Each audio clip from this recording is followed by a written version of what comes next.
Welcome back to We Like That podcast. Because we like that.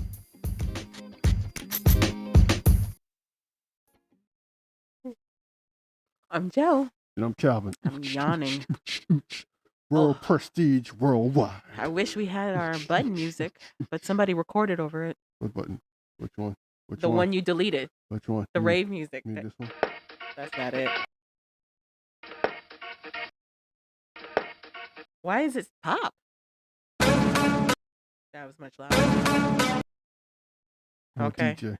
But I like the rave one, but you accidentally erased it. So, whatever. Hello. Welcome. Welcome. It's been a heck of a week for me and Calvin. We have been struck down by the COVID. So now y'all got it. Congrats. You've been affected with the COVID bug through your radio stations and through your phones. Actually, I'm surprised you're not ready to get out the house, honestly. I leave every day. So we're talking about I get out the house all the time. Oh, I got to see Calvin do his katas outside, so that was very random, but appreciated. So good to know. If you go outside, stand barefoot in your grass and your lawn, reset your body. I see. Why do you think I feel so good? I see. And you're miserable. You resynchronized your chi. Very true. Yeah. You go stick your feet in some earth. It sucks out some of the toxins out your body. Interesting. You're saying that like a lot of people do believe that. Are you saying that for realsies or are you being jokey? No. Oh. Yeah. Sometimes you need to get reset. That's true. I agree. Are you joking though or are you being real? You're born from earth and you're gonna die and go back to the earth. I don't know if you're being serious or not. I'm being serious. Okay. You keep saying these things. I keep saying I'm serious. Cause you joke a lot. Whatever. Joke a lot. So on today's show, we'll be going over 90 Day the Other Way, Season 6, Episode 9, Love After Lockup, Season 5, Episode 36, and worth the watch is Untold, the murder of McNair. McNair. But first, as always, ready for Dat Happened? Yeah, Dat Happened, Joe. Okay. Oh, yeah, Dat Happened, Joe. Do you know who Be Better is? They can't see. They can't hear you look at me. So, do you know who Be Better is? I wish I had crickets. It's so great. Maybe. I don't. Oh, no, we'd have to put it in one of those buttons. Yes. Anywho, so Be Better is a Canadian influencer that's on TikTok. They kind of amassed a very big following very quickly. They describe themselves as one of the youngest people to obtain an MBA from a Canadian college. And they do a lot of breakdowns around marketing when it comes to consumer interest based on influencers and companies. And they kind of took off because they're video essays, basically. They're broken down really nicely, very neatly, and it was very appreciated. Even the name Be Better was all about how you need to add better ethics in your marketing policy. But that all went out the window. So recently, Be Better did a downfall of Kamala Harris, and it was his whole critique on what Kamala Harris's campaign has been doing so far in terms of the social media space, and he felt that it was lacking. He also felt that she hadn't sat down and done the intellectual work to really focus on what policies are good. And basically just gave this whole dissertation on how she's relying on identity politics, meaning the fact that she's a Black and South Asian woman, and not really focusing on anything else. She never brought that up. He also spouts a lot of right-wing arguments in the critique, puts this out on the internet. Of course, it doesn't go well. It does not land well. There's all kinds of thoughts and think pieces on like, why the heck did you choose this? And why did you decide to go about it this way? And if you were going to give a critique of somebody, why wouldn't you talk about Donald Trump? Like if you were... The other thing is he's Canadian, so he doesn't have a foot in our politics whatsoever. Either way. Because he's racist. Well, that's what a lot of people are saying. It's obvious. They're saying that he's racist and misogynist. It's obvious. It's very interesting. So,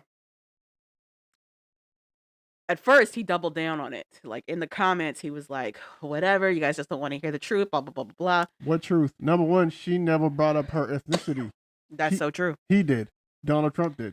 Right wing news media does. Yeah, they do. She never did. She's never billed herself as like the first African, and she still hasn't. American, South Asian woman. She doesn't even talk about it. No, she doesn't.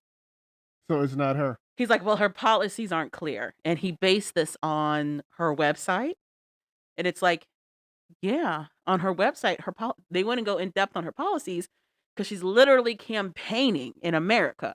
If we want to know more about her policies, we just got to turn on the TV. And she talks about her policies all day. The other guy hasn't said anything. I'm sorry. IVF is going to be free. Random. That's what he randomly said. So bizarre. So. And they asked him how. He's like, I don't know. Maybe. Did you hear about what happened at Arlington Cemetery? Yeah. Hilarious. And that's hysterical. Another thing. Yeah. So. And his own campaign put out the video. Hilarious. Anyway. So they're calling him out on it. And actually, that's against the law. So many things. So they're calling it. Well, now Donald Trump is saying that he got set up. Of course he did. So by himself. The other thing people are noticing is that ear that got shot miraculously healed. No scar. Everyone said that. He's like, there's nothing wrong. Hilarious. Also, they haven't brought it up since. They haven't used it as a talking point for anything. Hilarious. He's been like, they try to kill me. Hysterical. They try to kill me. So anyway, so Be Better ends up taking down the video after all of that because there's a lot of people talking and pointing out stuff.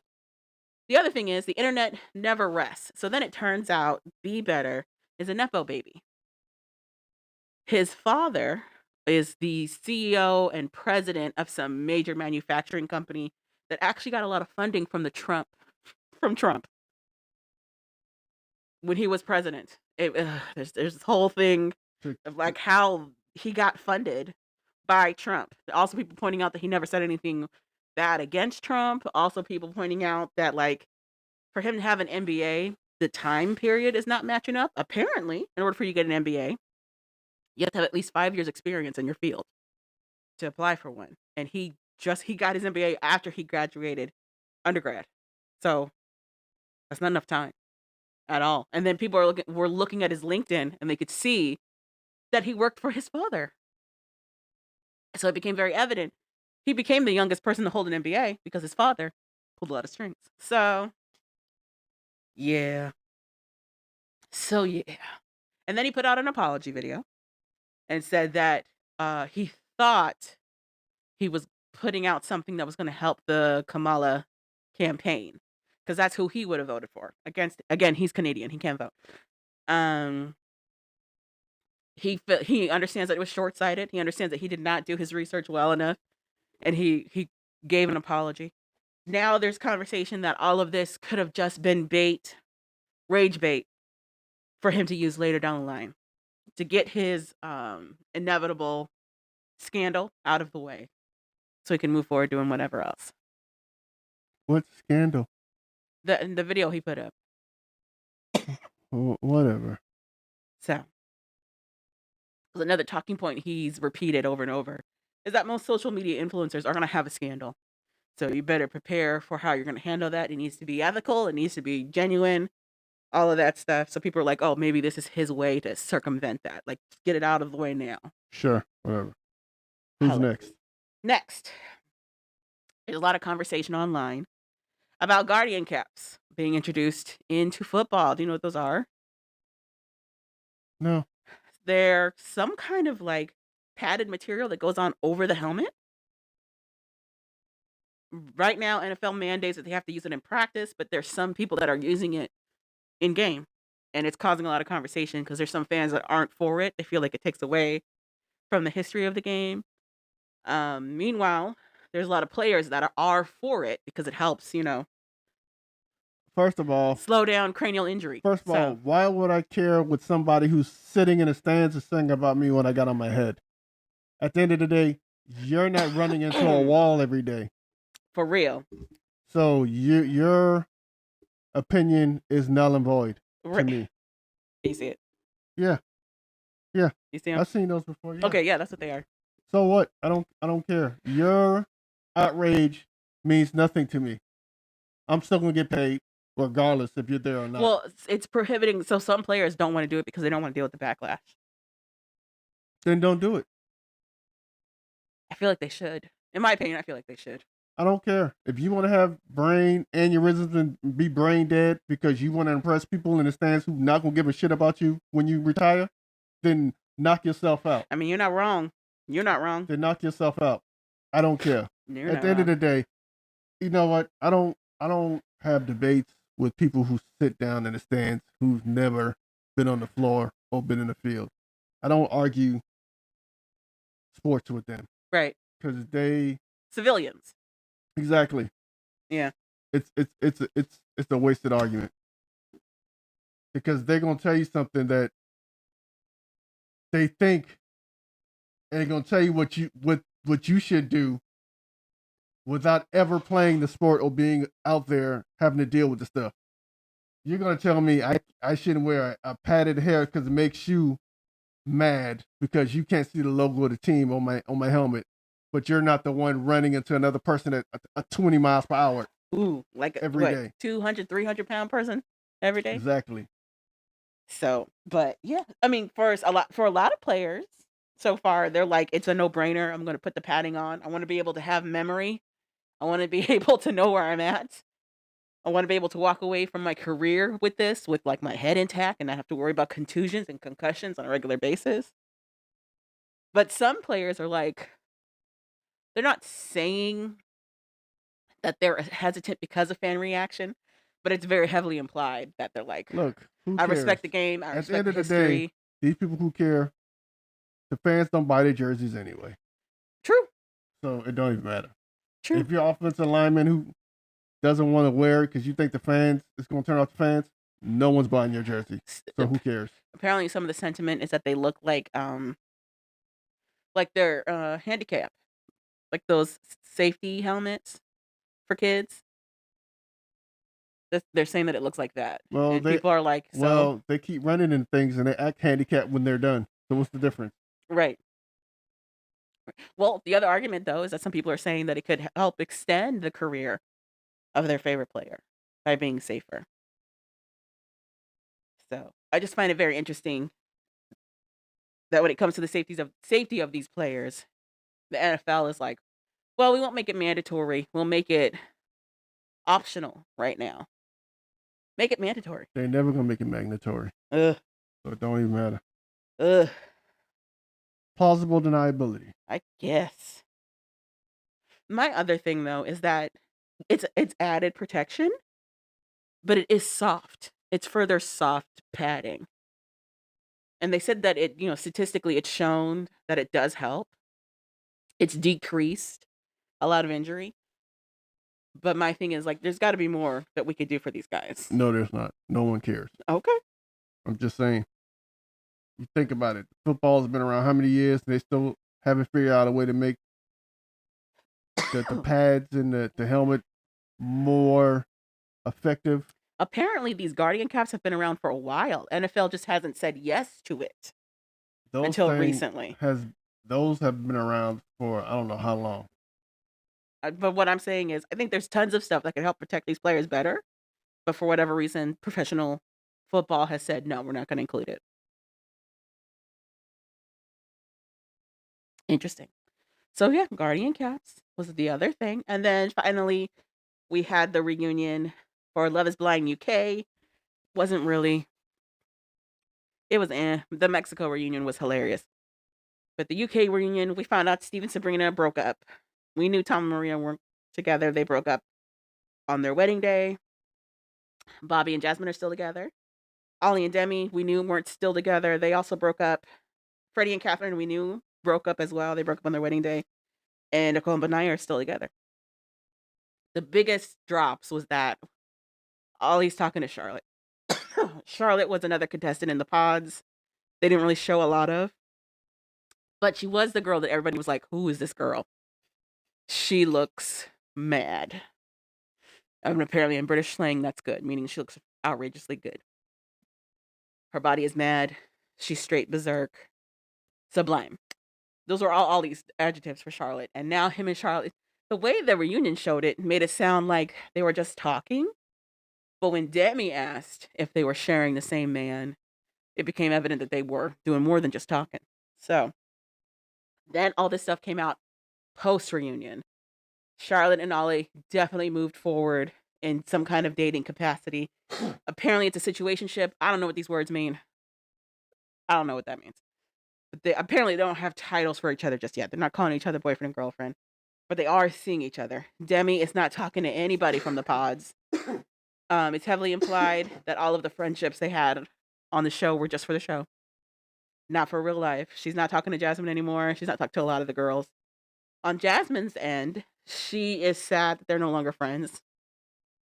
She hints that there's a reason why, and it might revolve around Ollie. We know that Jasmine is best friends with Charlotte, so I don't know if it's got to deal with that love triangle or not. But she hopes that her and Demi somehow make amends and become friends. Turns out Steven of Steven and Sabrina was broke this entire time. Apparently, this gym he owns does not really turn a profit. He's not as fiscally responsible as he presented on TV. And he's really getting dragged out here in these internet streets, like really hard. So crazy. But outside of that, and then we found out that Benaya's rich.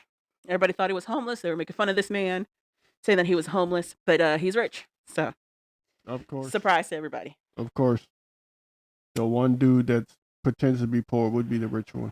It was hilarious because he was getting dog walked by a lot of ladies online. They're like, "Why would she like this homeless man? This homeless man's rich, girl. Maybe look past the homelessness." So, on to Worth the Watch. So, Worth the Watch is the Untold, the murder of Air McNair. Mm-hmm. So, you know, Steve McNair used to be a football player with the Tennessee Titans. He was drafted by them. Well, the Houston Oilers. Then it turned, and like a year or two later, they moved to Tennessee, became Tennessee Titans. He finished his career with the Baltimore Ravens, but he mostly known for playing with the Tennessee Titans. He was a really good quarterback for them for the years he was there. And around after he retired, around 2009, he was found in a home murdered. He was found by a white guy. I don't remember his name. Uh-huh. They don't even really say. They didn't really say his name. They really mostly talked about his friend. So then the white guy finds him. He calls his friend Wayne Neely. And then instead of calling 911, he calls his friend Robert Gaddy. Yes. Gaddy comes to the residence, sees him sitting in the chair, shot up, calls 911. I can't remember if they found the other body that was in the house too at the same time. So they saw that it was him and a female that were killed. The police come and do an investigation, and they found that Steve McNair was murdered along with a female named Shahel Kazemi. Both of them were found at the residence dead. It turns out that Kazemi was pretty much Steve McNair's mistress. Yeah, because he was technically still married. Because he was still married. So basically, this documentary goes and pretty much tells the story of the investigation behind his murder. And they also go into his career a little bit, his highs and lows of his career while he was a football player. They talked about how he came from a small town in Mississippi, and then he went to Alcorn State and became a really good quarterback. He got drafted by the Tennessee Titans. Steve Fisher, the coach of the Tennessee Titans. Jeff Fisher, I'm sorry. The coach of the Tennessee Titans is in this documentary. And he pretty much helps tell Steve's football story. So they go back and forth between his football story and the murder. Yeah. Which is kind of confusing. Yeah, I agree. So at some point during one of the years he was playing, They used to go to Dave and Buster's. He met this girl named Sahil Kasimi. Shahil. She was like, what, 19, 20? When he met her? Like 19? She was 18. So they pretty much started hanging out around when she was like 20. 18. Well, they didn't see the photos that they got of her. She was like 19, 20. That's what I'm saying. We don't know that she was those ages in those photos. That's when they found her dead body, she was 20. So. Oh, no, she's 21, actually. So, anywho. But the point is, he'd been talking to her for some time. He's been talking to her for some time. And she was a teenager. They were taking trips, different places, and hanging out. While he was married. So, they start doing an investigation into the murder. They thought that the best friend had something to do with it. Yeah, apparently the best friend got like a police record. Like he's known to, he keeps saying he's a businessman, which was very cagey and felt like it was drug related. So but he got like a rap sheet. Robert Gaddy was their first suspect. Pretty much him and Steve had a falling out over $13,000 for a business venture. For a business venture they were going to do or doing together. Going to do. He wanted to do it, and then all of a sudden McNair pulled out. So Robert Gaddy to this day pretty much saying he had nothing to do with it. And that was his best friend. They just had a dispute over money, which he wished they didn't have, because if he didn't, Steve would still be alive, because he was kind of like his bodyguard, but not really. He says he moved with him like he was the bodyguard, but they also had the falling out. So I don't know. So they start to look into Steve's personal life, and they found out that him and Sahil he was giving her money. Shahil, he's giving her money, pretty much taking care of her. Yeah, there's a bunch of text messages. So of her asking for like $1,000 here, $2,000 there to pay bills and whatnot. Eventually, Sahil found out that she wasn't the only female that Steve was talking to. Yeah. She found out he was talking to another female named Leah. Surprise. And he's cheating on his wife with you, and now cheating on you with another girl. Surprise. And pretty much she was upset about it. Well, he stopped talking to her too. He kind of cut her off. Stopped talking to her. She got upset about it. And this was after they had their incident. So one night, I guess they went out together. Both of them were drunk. They got pulled over. I'm assuming Steve and her switched seats. It's heavily implied that that's what they did, yeah. And she literally took the rap for driving drunk. Yep. She gets placed in the... Because her name was also on the car. Yep. She was on the registration. Into the police car. She gets arrested. He gets into a cab and just drives out and gets out of there. Yeah. She calls him to come pick her up from the station. The jail. He says no. He's supposed to get her, and he never shows up. He told her no. She calls him saying, hey, you're going to come get me. How did she get out? No. How did she get out? I think another friend got involved. So she gets out. So now she's livid. So she's like, I guess she went to work. She was talking to her friend. She told her friend she don't know why she should still be living or whatever. You know, suicidal thought. Well, cut to basically she painted out for her friend that she didn't feel like she had anything to live for at that point. So cut to her and Steve dead in this house. They start doing an investigation. They start investigating the pistol that was found. This house is his house, by the way. It's his place. Is it one of his? Because they keep saying they don't know why he was there. No, it was his place. It was in his name. I swear they kept saying they don't know why he was there. No, I know Gaddy said that. He didn't know why he was there. Yeah. But Gaddy said that because he knew him. He was under the impression that Shalil was no longer a thing. Okay, so I think he meant, why was he there with her? I think is what he meant. Okay, because that was his place. Okay, so they start doing an investigation to the murder weapon. They trace the murder weapon. Well, they see that there's shots on the body. They're like, he got shot in the head, in the chest. Yeah, you saw that both of them were shot.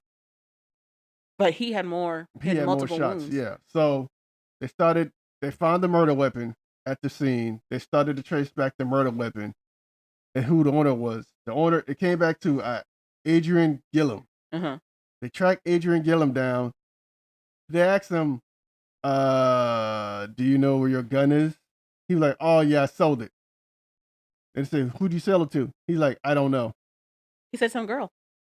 He said, I don't know. No, he said, I don't know. No, he said some girl. Oh, some girl. Because then they asked him, is it this girl? And they asked, is it this girl? He goes, that's exactly the girl. That's exactly the girl. But he didn't know her name or anything. So once that came out, the investigators decided that it was murder-suicide. That Shahil shot and killed Steve, and then shot and killed himself. Herself. But then another guy, a private investigator by the name of Vincent Hill, started getting on TV and talking about. He writes a book. And started talking about the death behind Steve. Third gunman, yes. And how they could have been a third gunman, and how the investigators really didn't do their due diligence into Adrian Gilliam or anybody else. So it turns out that Adrian Gilliam knew Sahil. Not only did he know her, they might have had something going on. It was hinted and implied because there's so many text messages. There was so many. So that night she got arrested, she was texting him. I think he got her out, and that's why they thought that. And because Steve didn't come pick her up, she texted him, and they were texting back and forth. And that's why they think the friend that got her out might have been him, or they know it was him.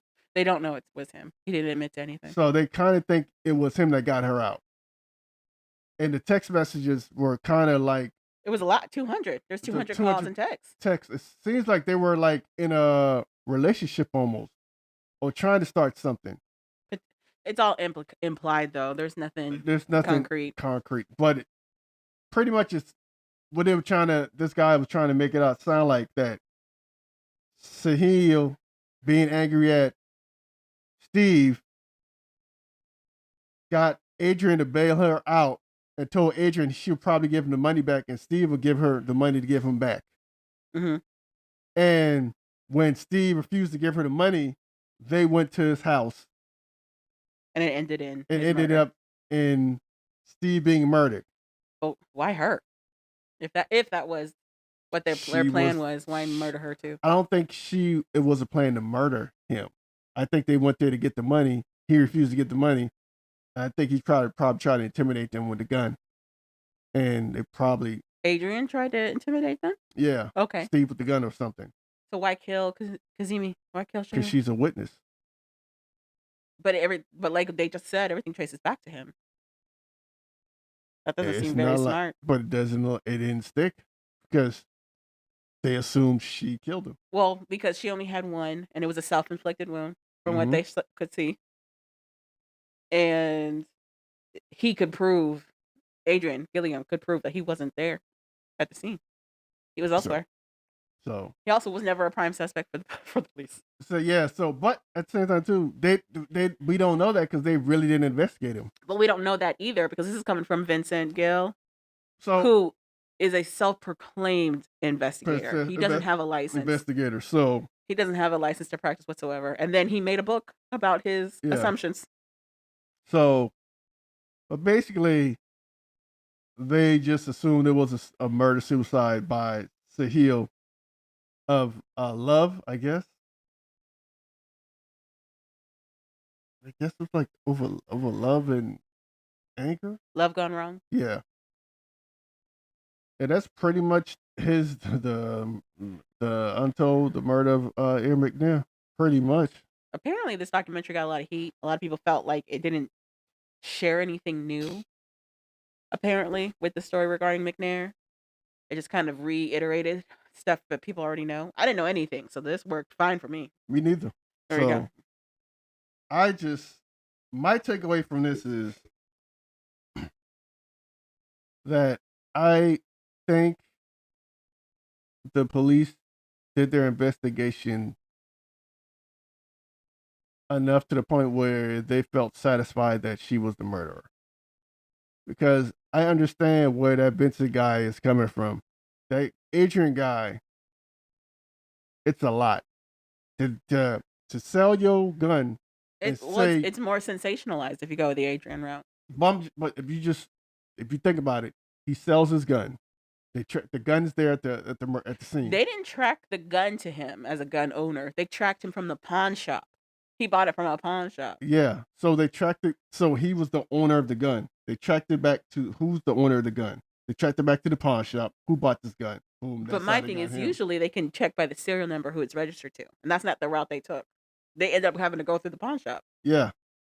So, but ultimately they tracked it back to him. Yeah. That's what I'm saying. They tracked it back to him. They asked him, "Do you know where your gun is?" He was like, "I sold it." And normally, another thing, they didn't split him and his girlfriend up when they were interviewing him. She was still next to him. They didn't do none of this in person. It was all over the phone. That was the other thing. That's the other thing, too. It was all over the phone, not in person. And he's like, I sold it. They said to who? He couldn't give them a name, couldn't give them anything. They pretty much gave him an out because they were like, was it this person? He was like, yeah. He's like, yeah, that's the person I sold it to. Absolute. But the other thing, though, is that's how it was presented to us in terms of information.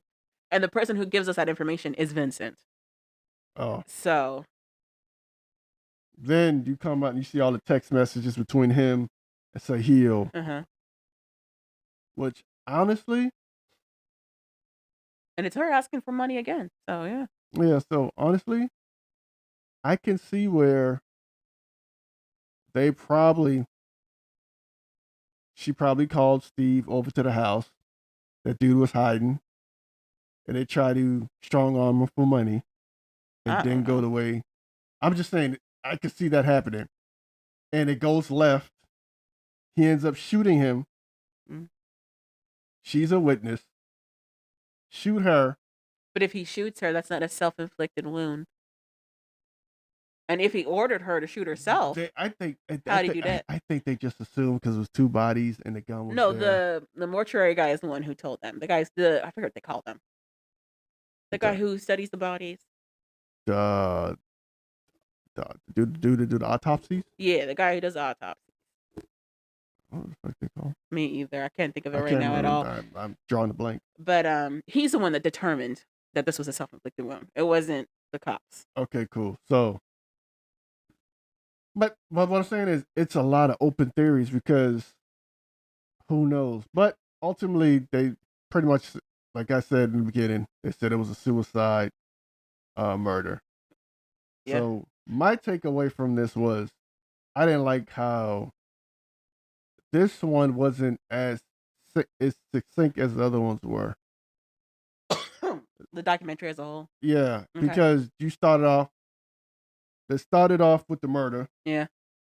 Then they go into his background, where he's from, how he came up.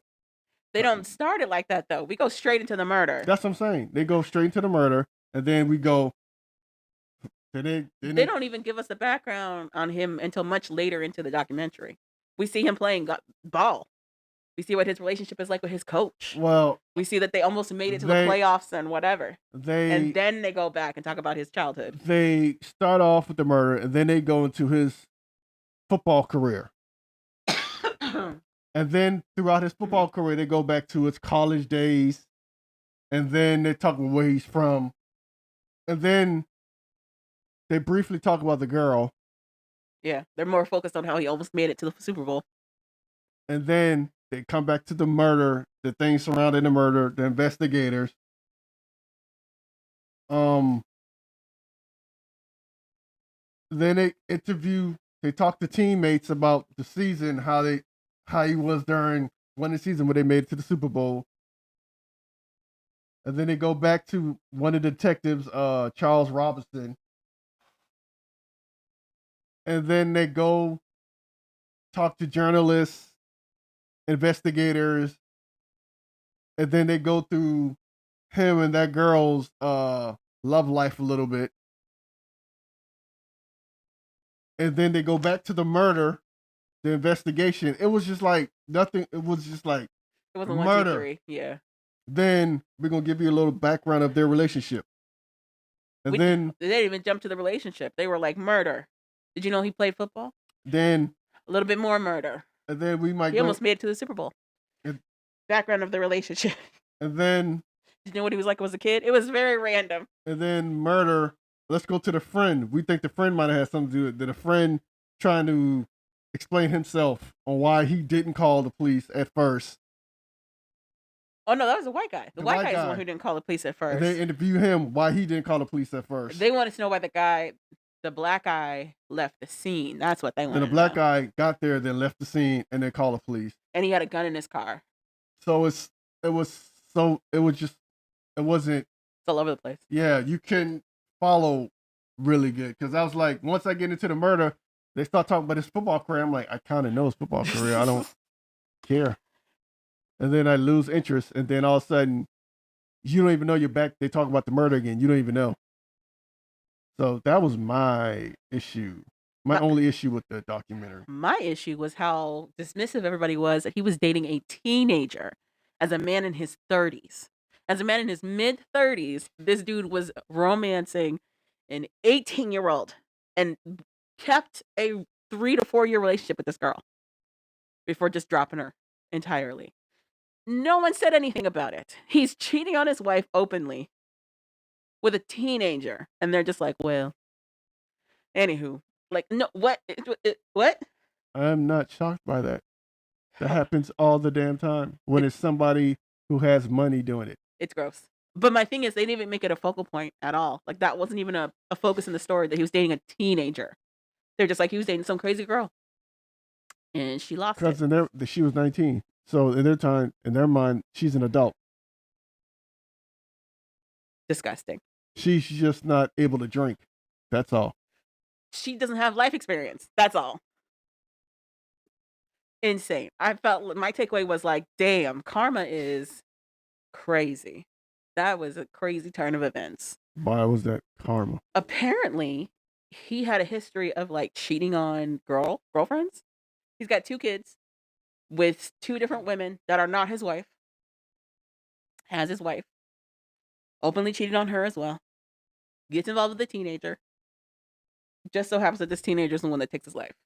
That's crazy. That's crazy.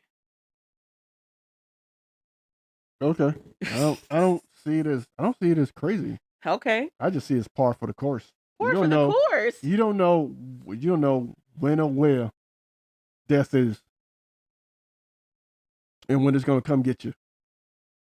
So I'm pretty sure you don't think it's quite coincidental that somebody who was a serial cheater met his end with a mistress he was cheating on? You don't think it's a little coincidental? No, to me, that's pretty much how it's karma. You're likely going to go. It's karma. Because you're going to pick the wrong person that doesn't know how to process. Well, she's a teenager. How did you think she was going to be able to process this? I think what happened was when he told her he was coming for her and he didn't. And they alluded to it in the documentary. Normally when she calls, he comes. She was so used to calling him and him showing up and coming. The one time she really needed him and she took the fall for him, he didn't show up and come get her. Here's what I thought. Her world shattered when he decided he didn't want to be with her anymore. She stopped working. She was completely dependent on him entirely. She took that fall for him. He wasn't answering anything. She's losing the car and her place. I don't want to say he drove her to it, but he didn't help things. She's also a teenager. Seemed like you're victim blaming. Victim? Oh, because Steve McNair is a victim? Yeah. Whew. Now you know how I get to where I get to. I don't know what you mean. You're pretty much saying, he had it coming. Had it coming? I don't know about that. Without saying it. You kind of said, Had it coming? I don't know about that. You keep screwing people over, eventually something's going to happen. What I'm saying is, even though this girl may or may not have made this decision, because they still don't know for sure that that's what happened,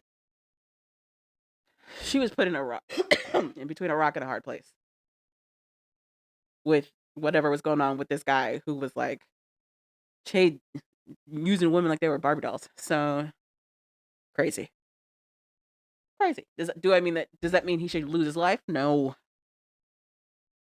But also he was Sound like you're saying you an understand. interesting person. Sounds like you're saying you understand. I understand drastic emotions. I don't know about the actions necessarily that come with that. That's pretty much all I got for Untold, the murder of McNair. It's actually short.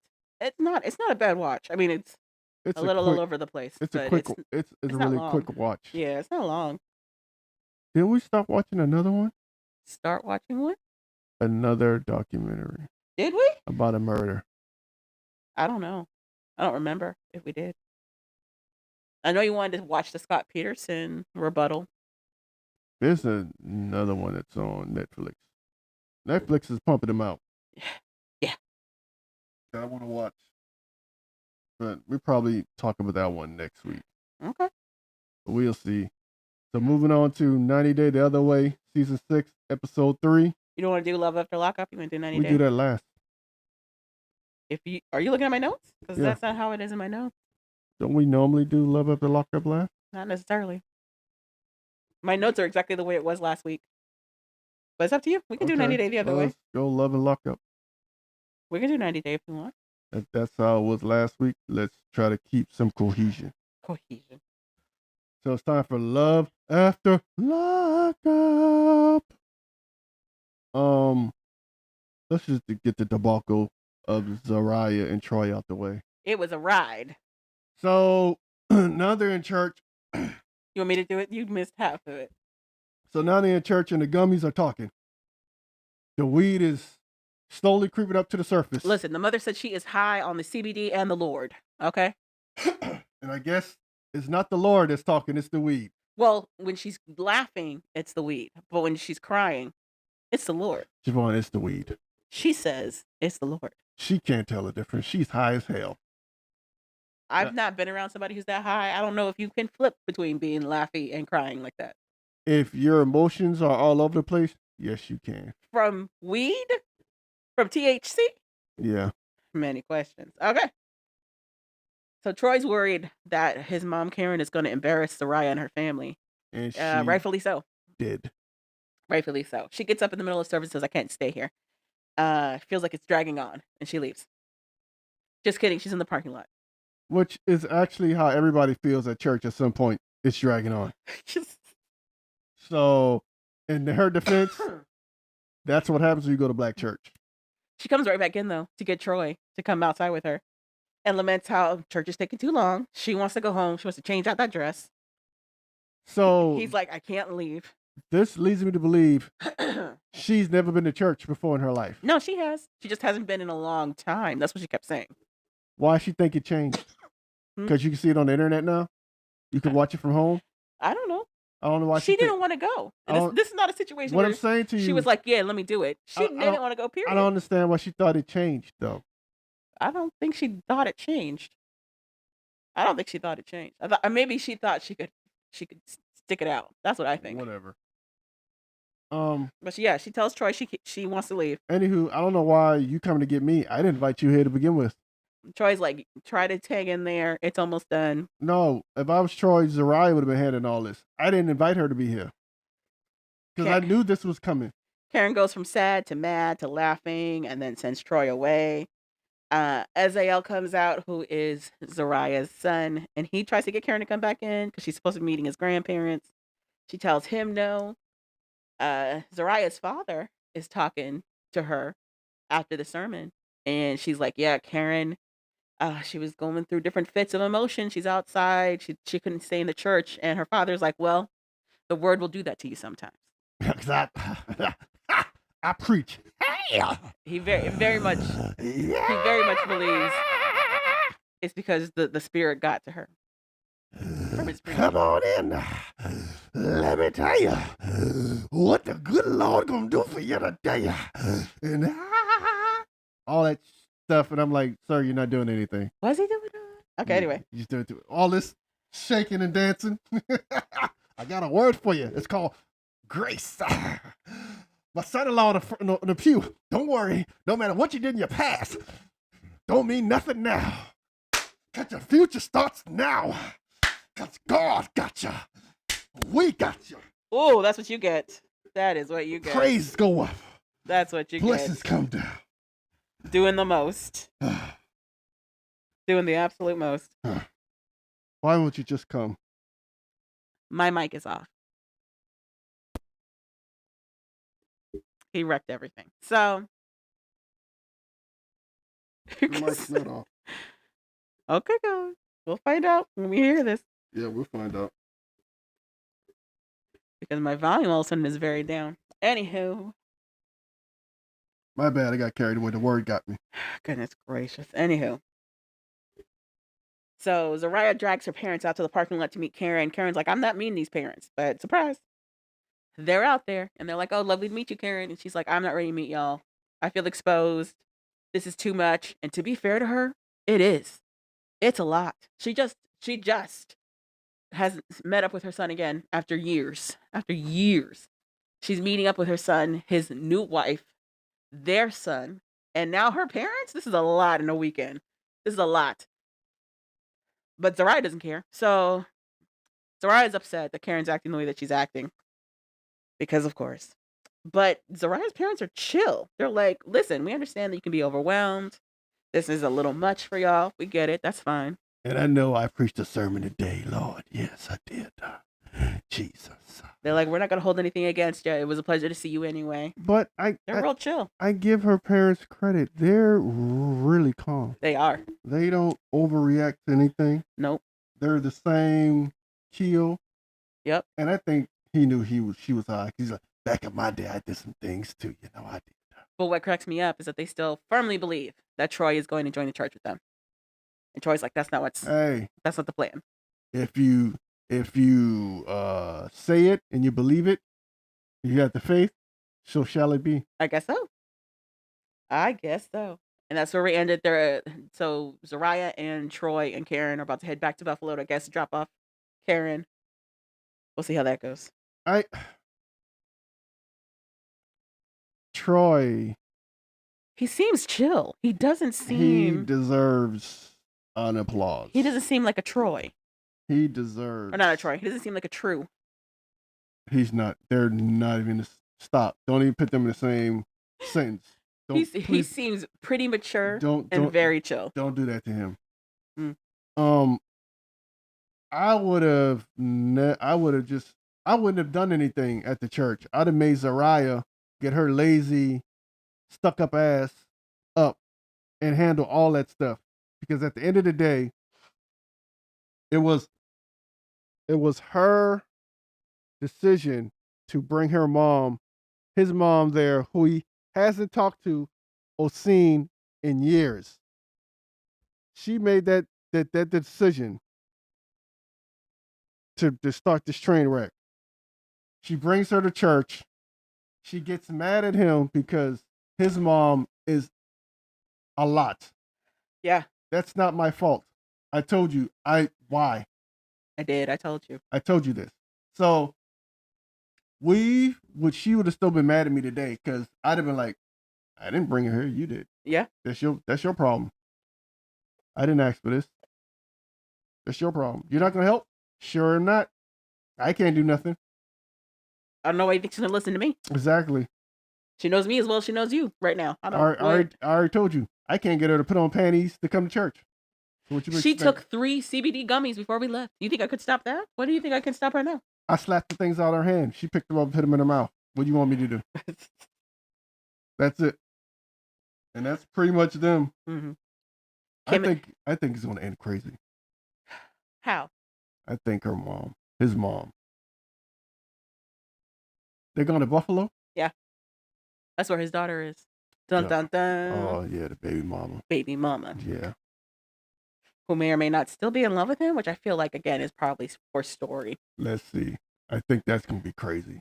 I think the mom's on high as hell. She act a goddamn fool. Yeah, it's going to be crazy. But moving on to Kim and Joey. Yes. Joey just shows back up. It wasn't that long of a drive. He wasn't gone that long. She says he was. He was like, it's been 20 minutes. She was like, that's a long time. I'm like, bitch, do it matter? You got me all air tagged up. Go figure out where I was. I ain't gonna tell you. That's the other thing. She's like, tell me where you went. He's like, I just went around.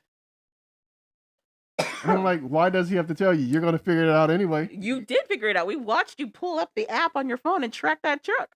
So they're also having a Christmas party.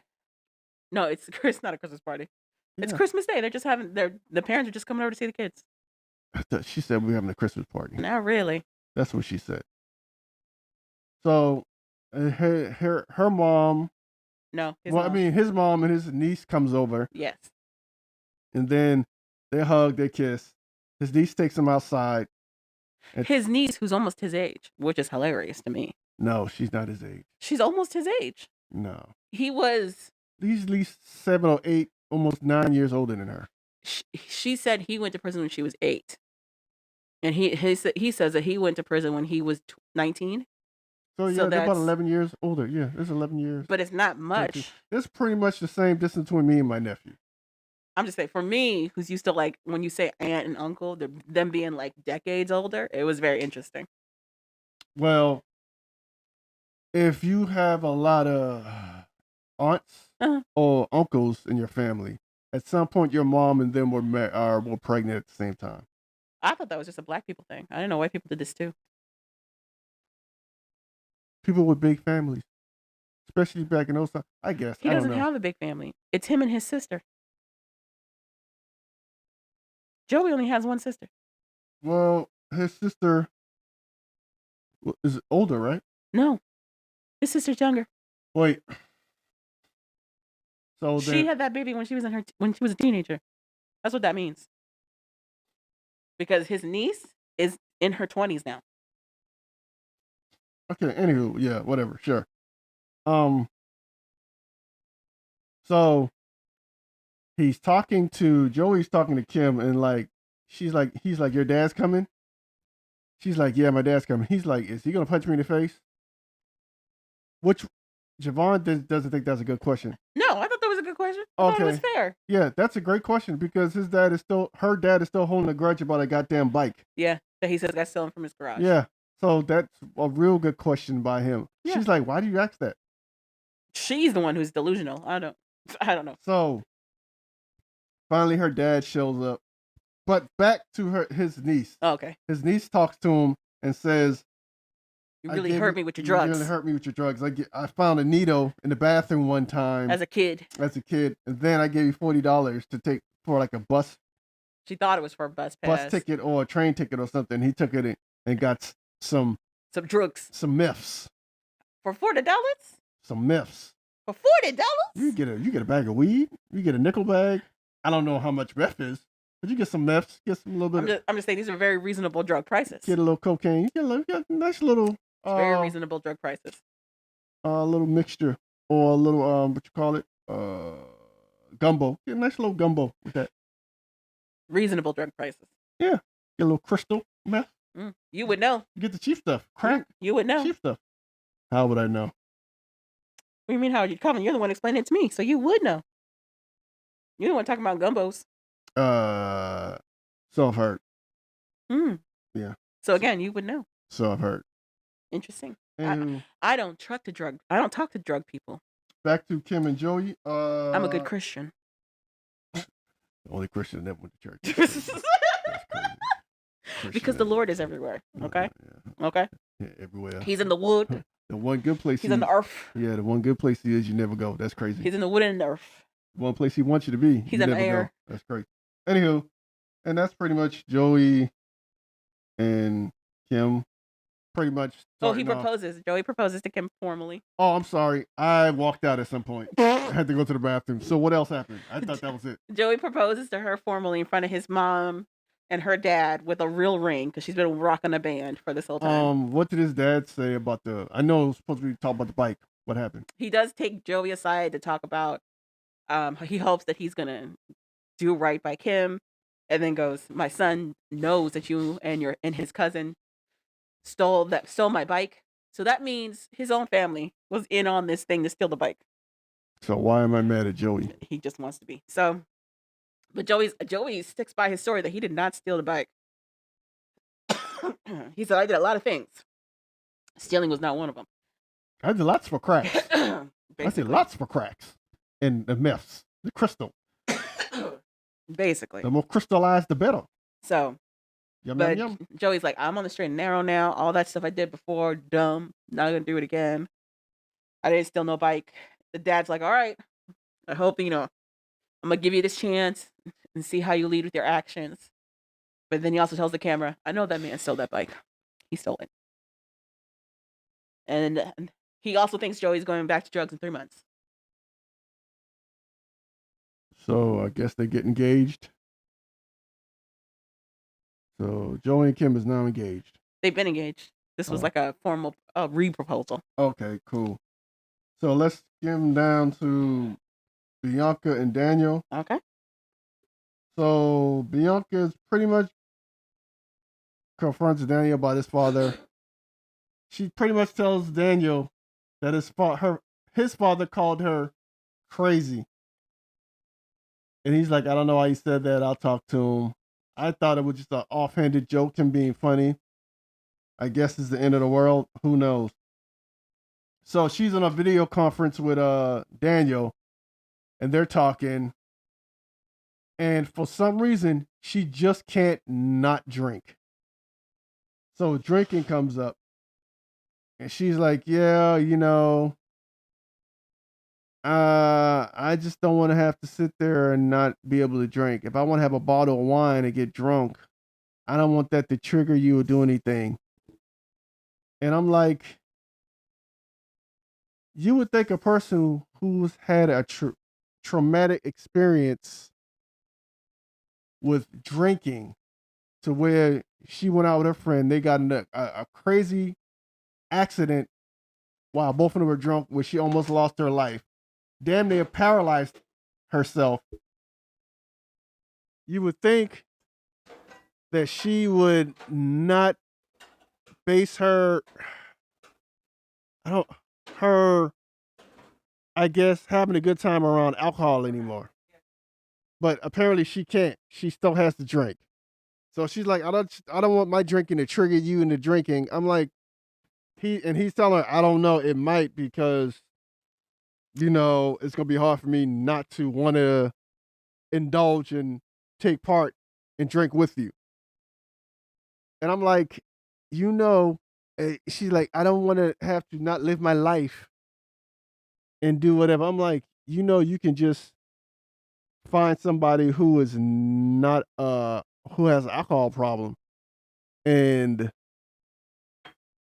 be with them, and then you could drink all the alcohol you want. You don't have to be with somebody who has a drinking problem. You know that, right? But apparently she doesn't know that. She has to be with him. So they talk about that. Oh, I thought you meant him. He didn't have to be with somebody with a drinking problem. No, her. He doesn't either, but she doesn't. He's in jail. She has a choice. There's nothing he can do right now. He's in jail. So no matter what decision he makes, he's in jail. It don't matter. Mm-hmm. She has a choice of, she can find somebody else who likes to drink reasonably and have a good life with them. Mm-hmm. But she wants to be with the person who has a drinking problem and shouldn't be around alcohol, which doesn't make sense to me. So he's actually not an alcoholic. The drinking triggers him to do the heavy drugs. To me, that's an alcoholic. If alcohol leads you to do other shit. Interesting. But he's not addicted to alcohol, is the thing. The alcohol. He's addicted to other stuff. The alcohol triggers bad judgment. Yeah. So to me, they say you're not an alcoholic. But to me, you're like, but I still issues with alcohol. You still have issues with alcohol. Well, he acknowledges that. He does still have issues with that alcohol. And to me, you don't need to be drinking. Well, he agrees with you. But she doesn't agree. Yeah, that's what I'm saying. So I don't understand what her thought process is. So I understand it. Now she's talking to her friend. Her friend is like, I don't think you should leave. This is a bad idea. Yada, yada, yada. And then Bianca's like, she's jealous. Yes. She says her roommate / friend is mad jealous because Bianca's leaving her behind in life because she's about to go on this new adventure with her man, and her friend doesn't have a man and is staying in her same hometown. I'm like, okay, interesting, interesting. Also, we found out after she has her life clenching Life clenching. her come to Jesus moment on the beach. No, it's her saying goodbye. It's her farewell to Florida moment on the beach. Yeah, that's what I meant to say. Better articulated. I see. We find out she had a miscarriage. She says she has a lot of traumas associated with Florida. One of them being her accident that left that scar on her neck. The other being a miscarriage. She said she had a baby that she had for about 15 weeks. So she was pregnant for about 15 weeks before she lost the baby. And she talks about how her life would be completely different because she would be stuck in Florida raising this child with a man that was incredibly toxic. It's like, okay, interesting. All right. But she's excited to leave and move. It does make me wonder how that payout works if she leaves the state. I guess they just put it in her account. Well, I mean, I don't mean like the logistics. I mean, is she still eligible for the pay if she leaves the state? Should still be. Because she said it's still ongoing. That's the other thing. She said it's still ongoing. Should be able to get paid no matter where she is. Mm. And that's pretty much Bianca and Daniel. What did you think about her conversation with Daniel about how he has to work before he has to have a job before he gets out of jail? How?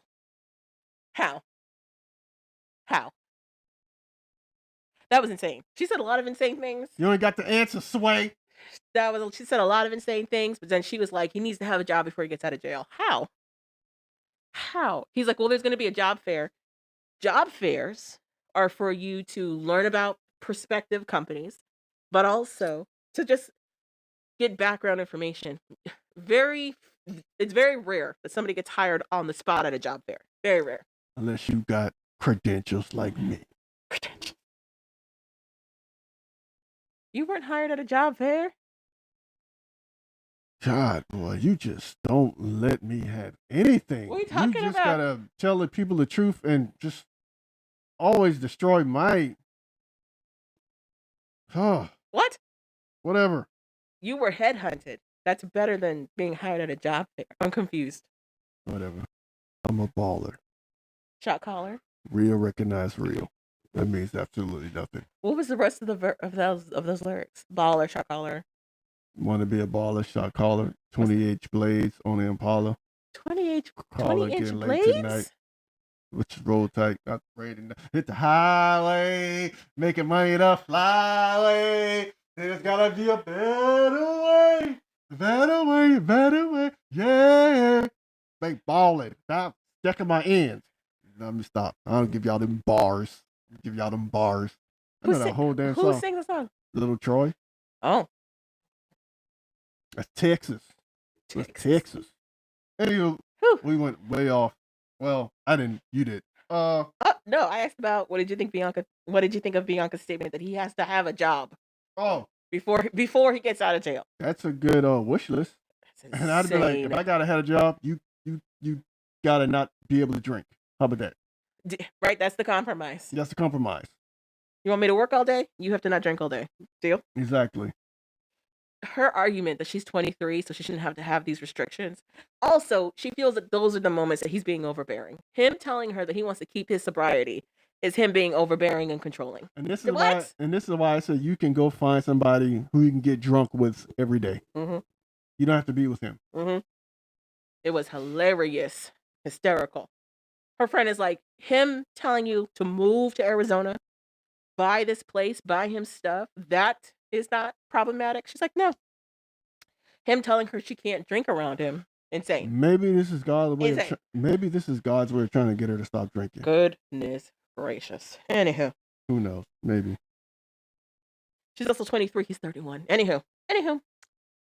Julian and Christine were also very quick. Christine is the bank robber. And she wanted to take Julian by the spot where she got her first lick at. Except she just says it's the first bank she robbed. She literally just wrote a note and was like, put all your 5s and 20s in an envelope. And that was it. They did it. And she did this 6 times at 6 different banks So, and only made $2,000. yeah, they go by that place. Did they go by the place? They go by the first bank. They're in the parking lot of it. And she's like reenacting what she did. A cop pulls up and she gets scared. Yeah, because she's not supposed to be in the vicinity of that bank anymore. Well, I don't know. Yeah, that's how that works. You rob a bank, they don't want you in the vicinity ever again. I don't know. She's just like, why is this cop here? So random. Yeah. Wanting to know why we're here.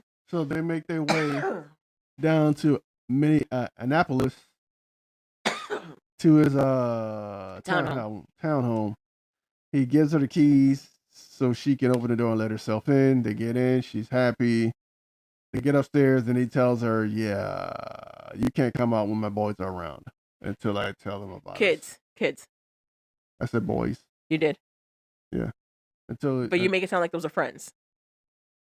Oh, you can't come out until when my kids are around. You have to stay upstairs in the upper room. Is it 3 floors to that place? Uh-huh. Okay. And until I can tell them about you, and I guess my ex-wife meets you or something? Yeah, meets you formally. Uh-huh. Because that's the deal he has with his ex-wife is that she won't meet the kids until the wife meets the kids first. Or not the kids, meets his new girlfriend first. So she has to stay locked upstairs while the kids are there. What the kids are going to do when they hear something upstairs? So the other thing is he says he has a secret that's kind of weighing on him. I don't think anybody knows he's seeing her. So he's just going to explain ghosts. Also, the kids' rooms are also upstairs, so it doesn't make sense. That's what I'm saying. What are you going to do when the kids hear something upstairs? What happens when they see her upstairs? It doesn't make sense. What happens when he comes from upstairs? And they'll be like, why are you upstairs all the goddamn time? Do you see her stuff around? There's a lot of questions. I don't know. Anywho, we'll see what happens. Ghostbusters probably get called. Who knows? That's pretty much them. Yeah. And then they go upstairs, and I guess she wants to get freaky again until he starts talking about her getting a job. Yeah. And I guess the turns are off. He's like, when are we going to start looking at jobs for you? I thought she explained herself really well about how she has anxiety around trying to look for work again. No, she didn't. Sounds like she don't want to work. In my opinion, it sounded. She gave valid reason, in my opinion. Valid reasons for the first month or two. Well, but that's what she's saying. It's going to take me a few months to get started, and he's thinking it's going to take a couple of weeks. She just has to hit the ground hard or whatever, blah, blah, blah. That was the whole gist of their argument. Let's see what happens. She's like, it took me like almost 6 months to get a job the last time. And then I went back to jail. She's like, who knows how long it's going to take me to get this new one. It's going to double that now. Exactly. She's like, who knows how long it's going to take me to get another one. But he's like, I need you to start working soon. So we'll see. We'll see. On to Shanta and True, Calvin's favorite couple. This debacle. How much of it did you see? Because you were gone for a sec. So I saw the part where Shantae pretty much lets everybody know that she's 14 weeks pregnant. No, start at the beginning when she's crying in the car. Oh, so she's crying in the car, as usual. She then, all of a sudden, you see True call his sister and tell her to come pick up. Sister says it's going to take you about 20 minutes. He sees the car down the way a little bit. He walks down there, gets in the car with her, starts talking to her.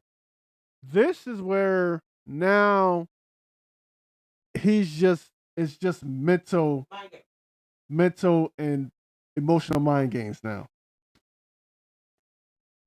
He's like, so we can't be friends? And she's like, no, you don't want to, no. She is broken. She's literally hitting herself in the car being like, they told me this. They told me and I didn't listen.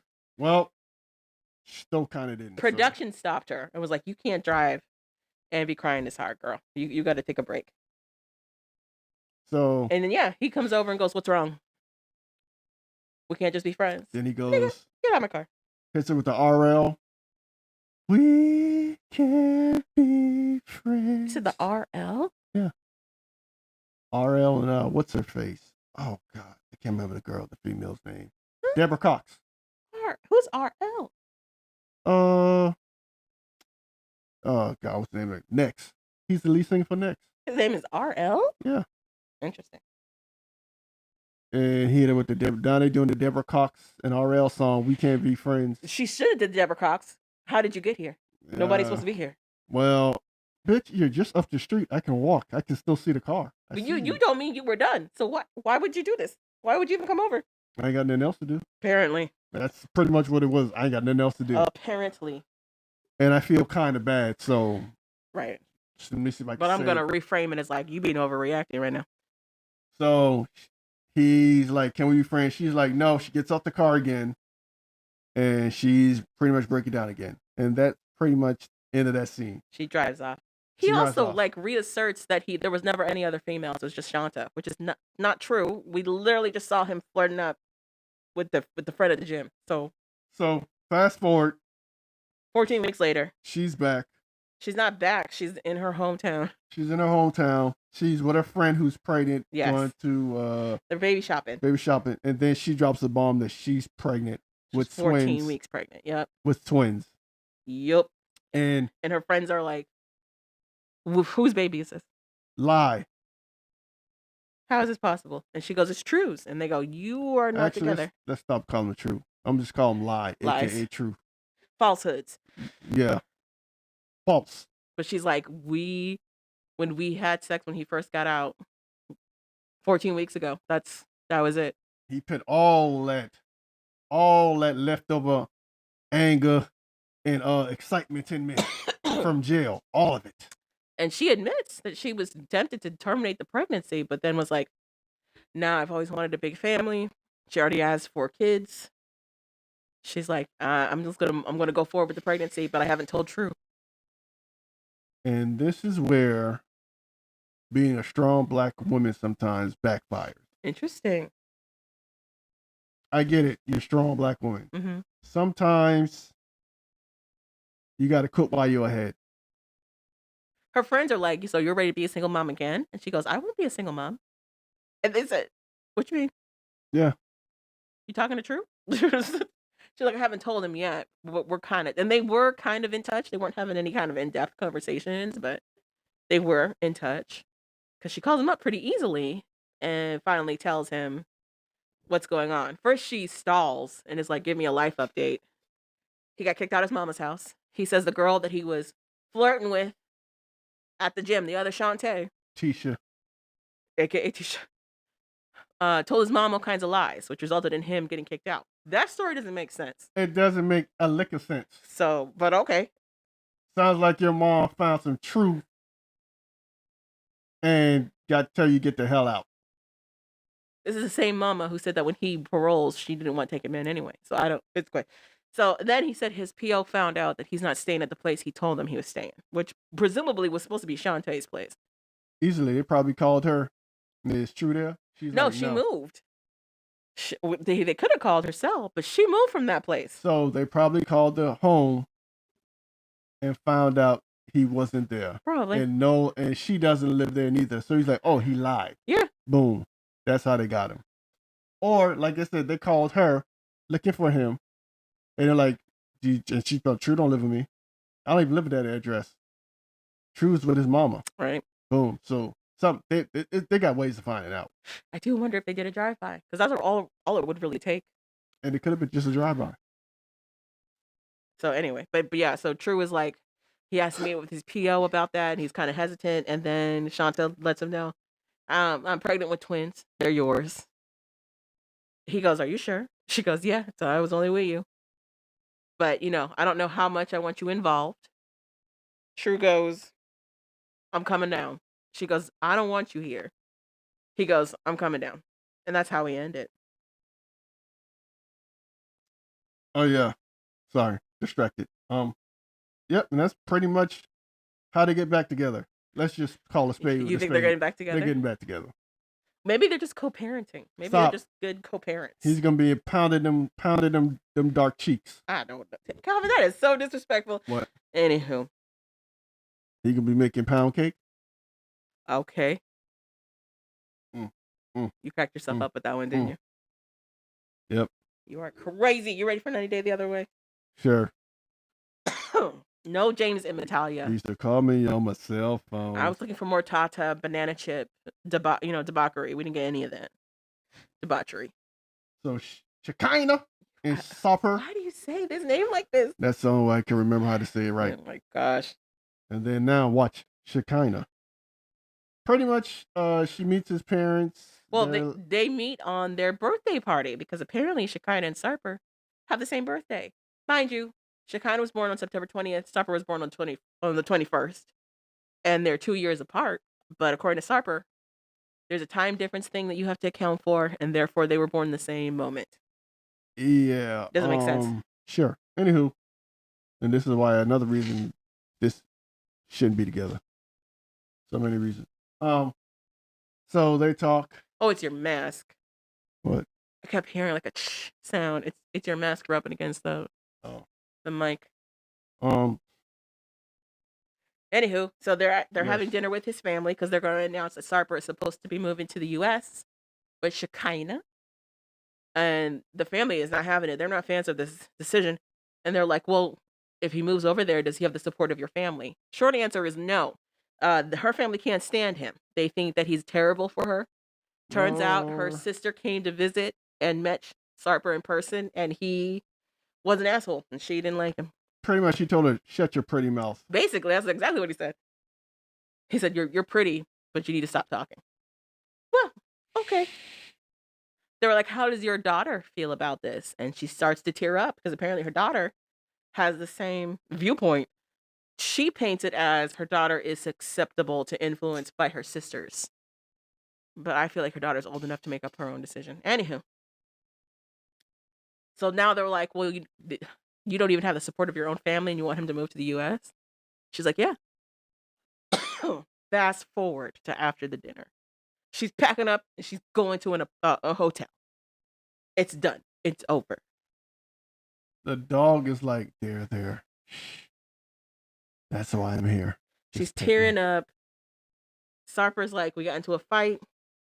I went to grab her cell phone and one of her extensions came out." Shekinah says they got into it over dinner. It was him saying he wanted a vanity for the apartment. He wanted to buy her the vanity, but she didn't want it. She didn't want it because she said it was ugly. He kept going on about it. Then he was like, "You don't listen to me anymore. I just want to buy you vanity. Why you no want vanity?" Oh, no, it wasn't for her. It was for him. He wanted the vanity. I just wanted to buy it for you. It wasn't for her. It was for him. And see, I do these love things for you, and you don't want them. No, it wasn't a gift for her. He wanted a vanity for himself. I changed my life for you. I do all of this. And hilarious. You still don't love me. No, well, he doesn't say that. He says you need to listen to me. You don't listen to me anymore. You just assume I do the worst for you, but I good. He wants her to be submissive to her, which is not something he's hid at all. But for whatever reason, it's now a breaking point. But you question my love all the time. Like the stars, do the stars question the moon? Do they? What? Do the stars question the moon? What? Why do you question me about my love? Stars are nowhere near the moon. See, this is why you should listen to me, because you're a woman. You don't think. You're thinking. You don't think. So Shekinah is saying that they're done now. She's going to go back to the United States by herself. So I think you should leave. She moved all her stuff out. She took her dog. She's like, "It's so surreal right now. I don't know what we're going to do." We all know she's going back to him. I don't know why we're playing this game, but okay. Sarper's sitting there crying, and he's like, I don't know. We had a nice dinner, and then I talk about the dresser, and then she just loses it. I don't know. She never listens to me. She questions me all the time. It's like when the stars and the moon are together.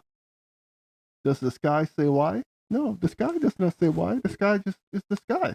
It just knows. The sky just listens. Why don't she listen to me? So she can leave. I'm okay. I changed my life for her. I did all these things for her. She's not happy. So I cry. I do my George Michael. I play my George Michael albums and I cry. That's what I do. That's pretty much Shekinah and Cypher. Shekinah? Yes, that's what I said.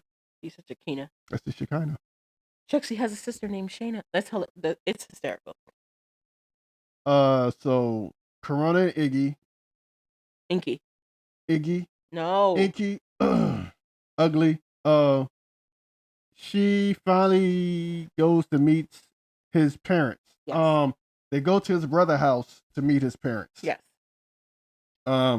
She's crying the whole, well, not crying, but basically fighting it the whole way. She's like, "Do we have to?" He's like, "Yes." She's like, "What if they don't like me because I'm black?" He's like, "That's not gonna happen." He's like, "Whatever." They get there. Her and the brother have a good rapport, so they're hugging, talking. The mom comes up with flowers to greet her. The mom gets her the flowers. They hug. The dad comes up like, "Can I hug? Do you like hugs?" Mm-hmm. She's like, "Yes." They hug.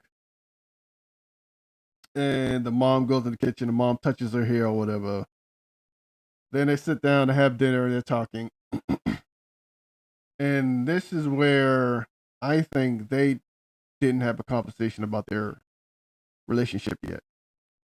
Well, she says that Inky hasn't told his parents that they moved in together. Nor have they talked about having kids, because the mom is like, "I want kids, grandkids." She's like, "How many grandkids do you want?" He's like, 10. She's like, "Oh, okay." She's like, "Do you want kids?" And she's like, "Yes." And Inky is like, sure. We don't even need to talk about kids. First of all, we need to get past the fact that marriage or whatever. Well, that's what Corona says. Inky's like, "We've only been dating for 4 months." In Inky's head, they're good where they're at. Just being boyfriend and girlfriend and living together. He was already like, moving in together is a bit much, but I'm saying yes to that. So Corona's like, we need to be talking about a ring. And that's pretty much them two. She was really hyping up that they weren't going to like her because she's black. Like, really, really hyping it up. And it wasn't even a factor. At all. Hilarious. In the next week's episode, Inky is going to be talking to her mom. And apparently her mom thinks it's a volcano about to destroy the Yeah, they're in Iceland. country. There is, at the time of the filming, there was a volcanic eruption in Reykjavik. Means absolutely nothing. Reykjavik is not near them where they're at, but there was volcanic activity happening. They had to evacuate a whole area. Okay. Whatever. It wasn't random, is what I'm saying. I'm pretty sure it was. You want to talk about Joanne and Sean? Yeah. I just realized I got Statler and Dempsey on here. I didn't write a single note. Anywho. Statler and Dempsey, pretty much, they're in the van. It's the same issue. And they're driving around, but Statler is more happy. That's pretty not much really. It. She's a little bit more happier. Not really. Yes, she is. She's more festive. She's still complaining about how small the van is. She complains about the tea that got made using the water that they were using. How it was disgusting. How she doesn't know how this is going to work with her office life. She has to work out of the van. And then tries to like sandwich it with like, "But we're about to go to Paris. It'll be nice." She's been saying negative shit this entire time. But she told Dempsey she loves her. And gives her a kiss. Ugh. Look at the bright side and the positives. Ugh. Moving on to Joanne and Sean. I went to the bathroom at some point, so I don't remember. They finally headed to Ireland. It's Joanne, her best friend, the boys. Her mother is hysterical because she is worried about how Sean is going to be introduced to the boys. Because mind you, Joanne and Sean have made the very brilliant idea to tell no one that they are actually married. Joanne keeps saying to her mom, to her friend, that if the visit doesn't go well with the boys, that she's not going to move to Ireland. My thing is, she's married to this man. So if the visit doesn't go well, how does she think that's going to work for her marriage? Anyway.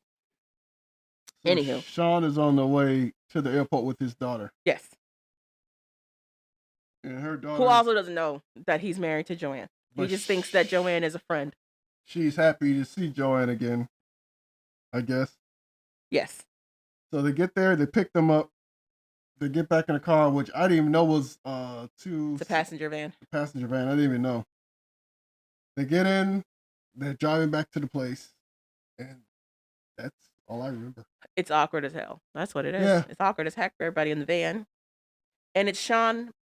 Sean clearly got prompted by production about what he would do if Joanne's family or her bestie doesn't take it well. He's like, I already know she's going to ask me a gazillion questions, but if she's going to throw attitude my way, I'm just going to respectfully leave because I'm not going to stick around for bullshit. But my thing is, you're going to have to suck up some of this bullshit because you've told no one that you're married. So the bullshit's coming. You started with bullshit. So it's coming. It's coming. Just get ready to shovel that in. So we'll see how that's going to go. I can't see Joanne's sons being like, yeah, I'm cool with this. This is fine. You're going to live in Ireland primarily and see us every 2 weeks? Great. I can't see them being, because right now they mostly stay with their mom. So I can't see how this is going to go well. All right, well, I'm here for the train wreck. Who cares? That's pretty much all I got. Yeah. For them. And that's pretty much 90 Day the Other Way. Yep. We didn't get any Josh and Lily or Natalia part 2. Who else is there? I think that's it. Yeah. Mm-hmm. That's it. Oh, real quick. I did watch the rest of the tell-alls for 90 Days Happily Ever After. We missed nothing. We missed nothing is what I found out. I knew that. So, yeah. Just more petty fighting. Michael finally getting his freedom. And Michael giving his statement, being like, listen, I was very much invested in Angela, but it became very apparent that it was not going to work. And for my own safety, I had to get out of there. And what you told me that recently he did a GoFundMe for lawyer fees. Well, he didn't. Fans did. That's hilarious. Yeah, fans did that. He didn't set that up. Fans set that up. That's hilarious. He didn't do that. None of the GoFundMe things he has, he didn't do. The fans did it. Because he's met his... Angela was just on live not too long ago complaining that he's exceeded the requested amount on all of those GoFundMes. And she can't believe it. She's like, why are people supporting a liar and a cheater? That has to suck. Because he dealt with crazy. What does that say to you if the person that you brought to the States is garnering more sympathy than the person who's an actual citizen here from the people in this country? That's interesting. Yeah, it is what it is. She's crazy. Any other shows you're watching? Actually, yeah, COVID. Whatever. I'm not really watching anything. I'm not gonna lie. I've been trying to watch documentaries lately. Oh, okay. Because someone was interested in us watching documentaries. Mm-hmm. There's a Luther Vandross doc I want to see. Really? Yeah. You know what's funny? I just watched a fan reaction to Luther Vandross singing. Oh. And he came by the mic. He was singing "House Is Not Home." He came by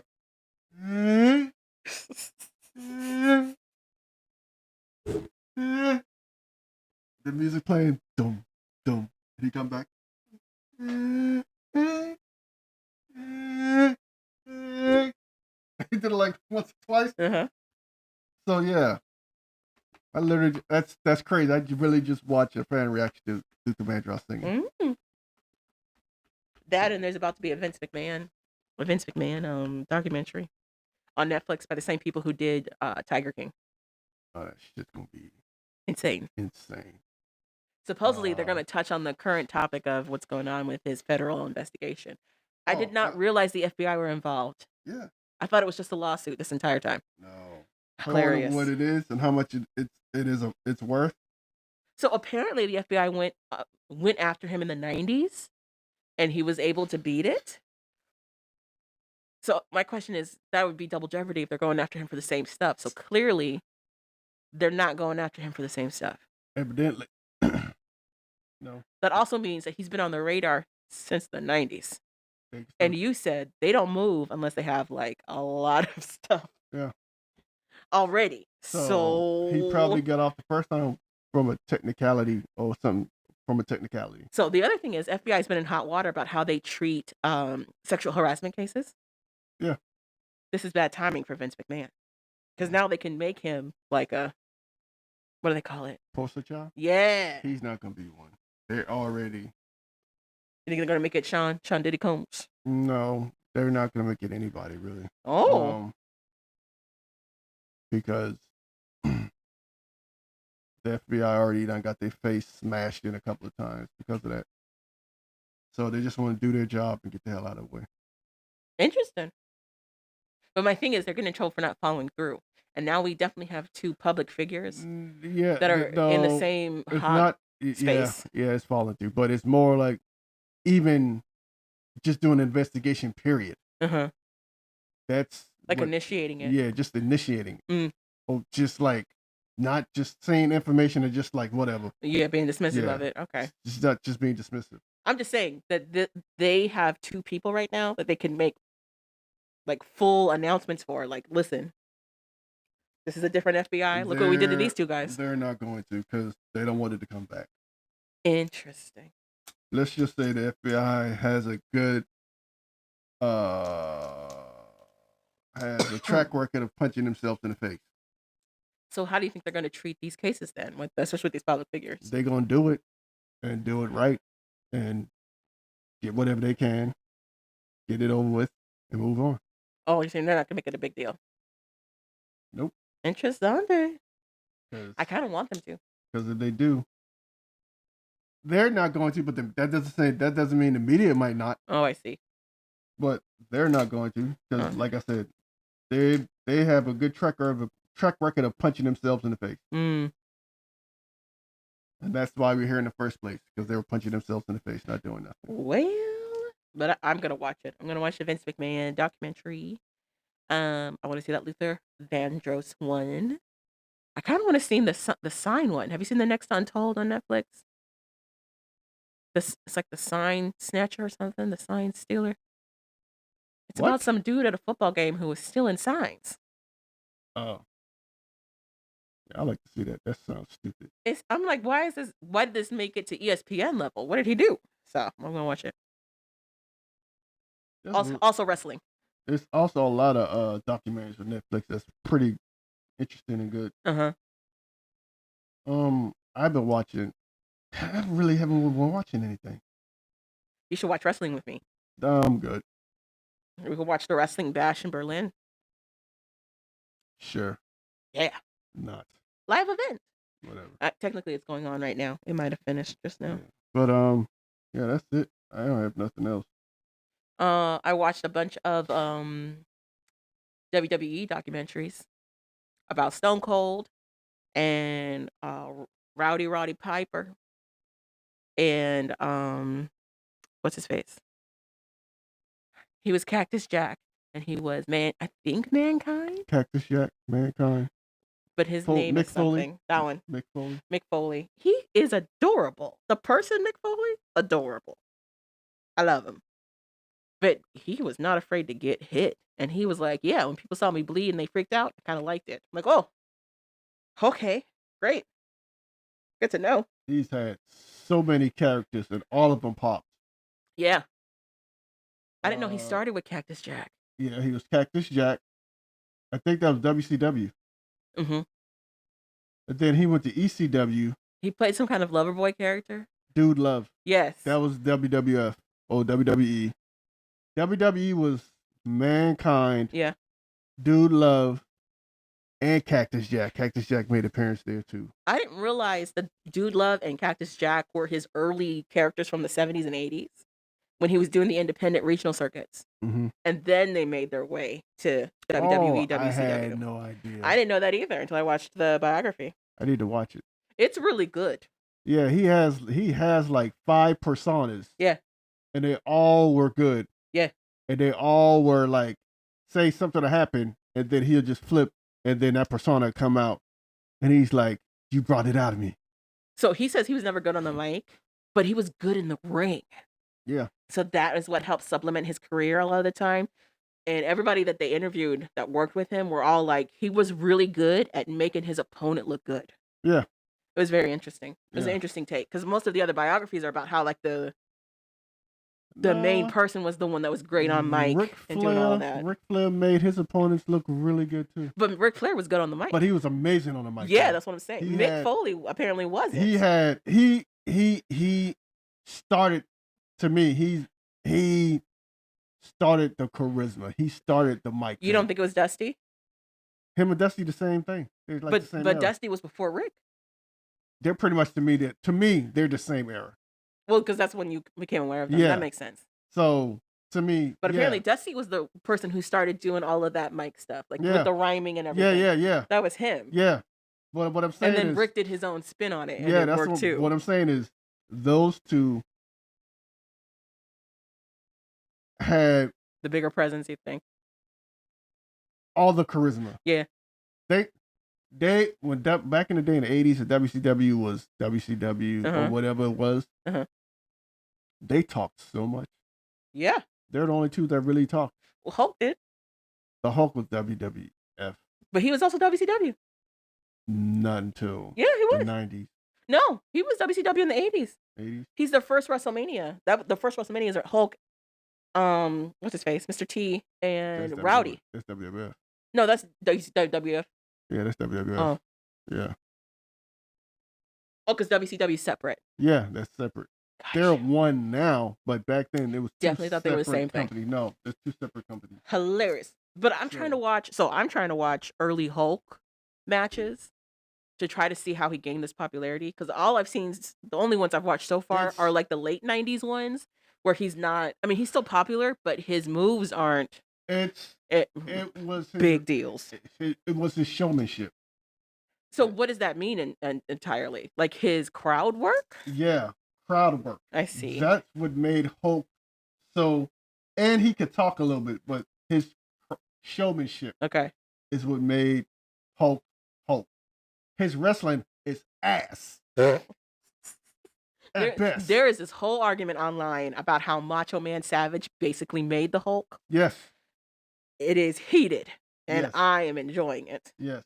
Because they're basically like a lot of his team ups with Macho Man Yes. is on the back of Macho Man's talent in the ring. Yes. Macho Man And had just him and just him being the baby face. Like Macho Man had all of the talent. Yeah.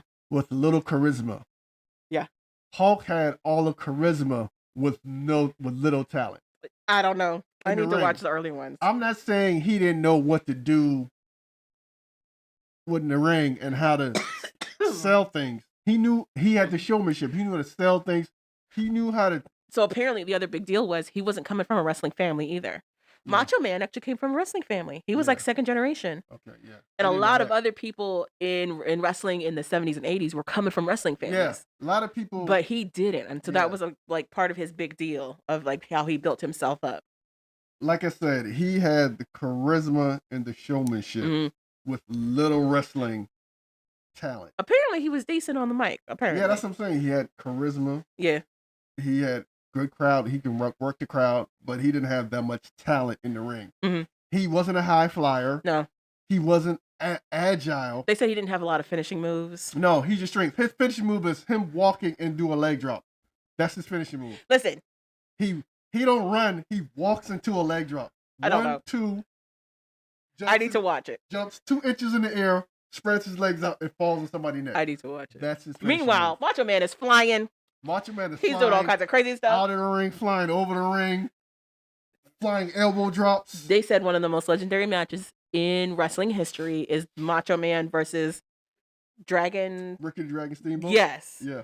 And what they choreographed for their fight, they weren't even the main fight. It was Hulk and Roddy, and it was during WrestleMania 1. It was supposed to be focused on Hulk and Mr. T and Roddy Piper, but they stole the show with their showmanship because they are flying. They are both flying everywhere, diving in and out of the ropes into the crowd. It's insane. Ricky the Dragon Steamboat is another legendary wrestler. Insane. And him and Ric Flair had a lot of great fights in WCW. A lot of legendary fights. It just looked crazy. It looked crazy. But, it was hilarious. Yeah. Hulk Hogan was ass at best in the ring. I don't know. I gotta watch it. So But that's gonna be my homework for next week. Yeah, you can watch it. You're just gonna be like, this dude is not doing anything. It's a lot of come on, brother. Lots Come of on, shakes. Brother. Give me the power, brother. Lots of shakes. Give me the power, brother. Hyping the crowd up, a lot of that. Uh-huh. There's a lot of that. A lot of getting hit. And he all of a sudden, now he's flexing. Uh-huh. And the person hitting him, they can't hurt him. Now he's shaking and Uh-huh. There's a lot of that. It's a lot of showmanship. It's hilarious. It's hard to watch. Well, I'm gonna try it. Nowadays, it's hard to watch. After seeing what you see now in the ring, to watch an old Hulk Hogan fight is hard. I'm interested. I want to see what happens. But yeah. So yeah, that's what I've been doing. Watching the drama unfold when it comes to wrestling. Apparently, there was an interview with Logan Paul and current heel Dominic Mysterio went there about the Japan trip that Logan Paul did. It was hilarious. So yeah, that's what I've been watching. Do you know anything about that Japan trip? No. Logan Paul, you know who Logan Paul is? Sure. Blonde white guy. He became famous on Vine. Okay. And then when a bunch of the influencers on Vine wanted more money, Vine closed. The app shut down. So then they moved to YouTube and he became this big YouTuber. He ends up going on a trip to Japan. He caused traffic on his first day there because he was trying to do a prank bit standing in the middle of the road. Backed up traffic, caused havoc. After he does that, he ends up going to the suicide forest, which is a known forest in Japan for people who take their own lives. He films himself in front of a body that's hanging from a tree. Fully shows the body in the video to talk about how he's in this forest and he can't believe this dude just did what he did. His audience is little kids. As I mentioned, that it's entirely disrespectful in the first place. He didn't get the permission of nobody. Nearly gets kicked out that country. I don't know his whiteness saved him or what, but he ends up not getting kicked out of the country, but he definitely can't stay there anymore. And it's been a huge stain on his career since then. He's tried to make amends. He's done a bunch of donations, apology videos, yada, yada, yada, but everybody kind of remembers it. It's gotten to the point now where most people just don't talk about it.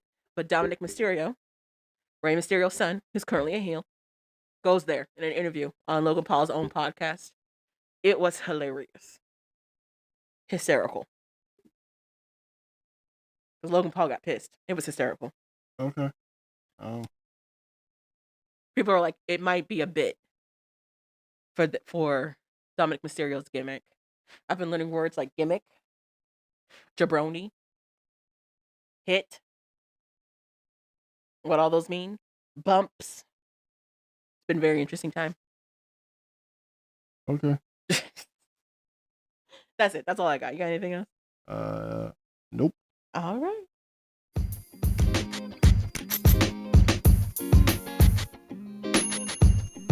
Thank you for listening to We Like That podcast. So we like that. Go ahead and click that subscribe button. You know you want to. And rate us 5 stars.